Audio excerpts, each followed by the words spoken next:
በ30 ዓመት ብዙ ትልቅ ነገር ሰርታችኋል። ግን ደሞኛ ባለፉት 3 ዓመታት በነበርንበት ጉዞ የሚቀጥለው 30 ዓመት በጣም ትልቅ ደረጃ እንደሚደርስ ነውና እኛም ከናንተ ጋር አድገን ትልቅ ደረጃ ለመድረስ ፍላጎታችን ነውና በሁሉም ስም እንኳን አደረሳችሁ።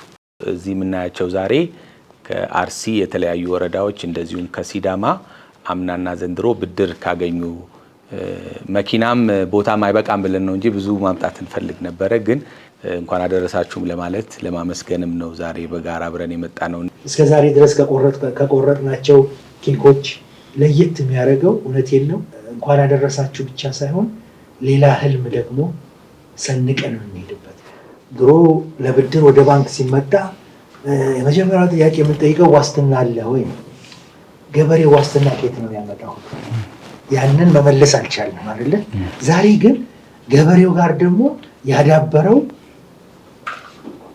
ሀብት አለ ገበሬው። ያ ሀብት ምንድነው? መረጃ ነው። ከ160 ገበሬዎች ጀምረን 1000 ምናምን ውስጥ ገባን። ዘንድሮ ፈጣሪ ከፈቀደ እስከ 50,000 ገበሬዎች እንደርሳለን ብለን ስናስብ ጉልበት ያሉትን መሬት ያሉትን ጉልበት ያጡትን ያገሳችሁት ነገር ለዳሽን ባንክ ለደካማ ብላችሁ ያገሳችሁት እግዚአብሔር ያገሳችሁ እናመሰግናችኋለን። ከዛ ተነስተ ለመምስጋና መተናል። ተባረኩ። ወደፊትም አጉዙንን እናስራለን እናራጫለን። እናመሰግናችኋለን። አቹማ ብራኒ ዳሽን ባንኪ ወሊቲ ዴናኒ ከኑ ገርጋራን ጀቻራ አርሶ አደር ሁሌ የተሟላ ነገር አይኖረውም። ወይ ዘር ኖሮት የተወሰነ ኬሚካል ምንም ለመግዛት እጅ ያጥረዋል። በዛ ጊዜ ደግሞ ያለውን ከብቱንም ፍየሉንም ሸጦ ነው አይነን ነገር ለመሙላት የሚሞክረውና ይሄንን ደግሞ ለእርሻ በመምጣቱ ዳሽን ባንክም ጋር ባለው ትብብር ፍየላችሁን በጋችሁን ያዙ እሱ ይቀመጥ እኛ ደግሞ በጎደላችሁ በኩል ሞልተን እንድታመርቱ እናግዛችኋለን ብለው ነው እዚህ ደረስነው። ሁሌም ከጀርባችሁ ነን እንደተባለው እኔ እውነቴን ነው 50,000 ገበሬ ይዘን ወደ ውስጥ ካስገባን በኋላ እኔ በትልቅ ነገር የምናከብር ይመስለኛል። እንግዲህ ዛሬ እዚህ ያያቸው ጥቂት አርሶ አደሮችን ጨምሮ በአርሲ 8 ወረዳ በሲዳማ ደግሞ 2 ወረዳ ላይ ላለፉት 2 ዓመታት ትልቅ ስራ ስንሰራ ነበረ። ያንን መሰረት በማድረግ ነው አሁን እንግዲህ ዘንድሮ ወደ 50,000 አርሶ አደሮች ለማሳደግ በተለይ ከዳሽን ከፍተኛ ኮሚትመንት እያየን ያለ ነው። እንደ ፋይናንሻል ተቋም ዳሽን የራሱን ሚና ተወጥቷል። አይኤፍሲ ቴክኒካል ሰፖርት ሰጥቷል። እኛ እነዚህን አርሶ አደሮች የመምረጥ የማብቃት ከአመረቱም በኋላ ደግሞ ምርታቸውን ለሱፍሌ እንዲያቀርቡ ማድረግ ሱፍሌ ደግሞ ገበያ ውስጥ ጥሩ የሆነ ዋጋ ጊዜውን ጠብቆ አርሶ አደሮች በካሽ እንዲያገኙ አድርጓልና ይሄ ብዙ አካላት አስተዋጽኦ ያደረጉበት ስራ ነው።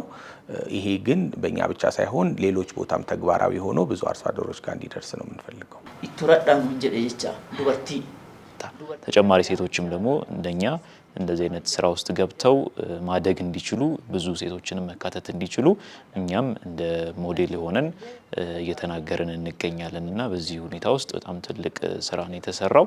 እኛም ደስተኛ ነን። ከነቦ ደሌ ኢቱማ ኢጃራው አንጀራም ወጋ ለማፊ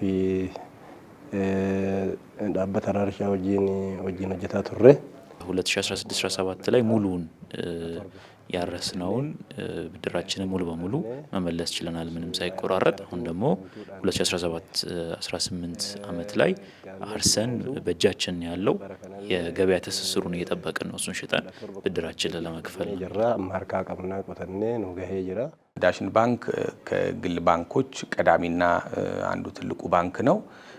ከኛ ጋር አብሮ በሚሰራበት ወቅት የምንመሰክረው ያየነው አንዱ ምንድነው ለዲጂታል ቴክኖሎጂ ምን ያህል አመቺ ሁኔታ እየፈጠረ እንደሆነ ከገበሬው ጋር ለምናረጋቸው ስራዎች ዋናው ይሄ ብድር ስናበድር የምንጠይቀው ዋስትና ሳይሆን ዳታን ወይ መረጃን መሰረት ያደረገ ስራ እንዴት ነው መስራት የምንችለው። ዛሬ መረጃን ዋስትና ማድረግ ከቻልን ትልቅ ደረጃ ደርሰናል ማለት ነው።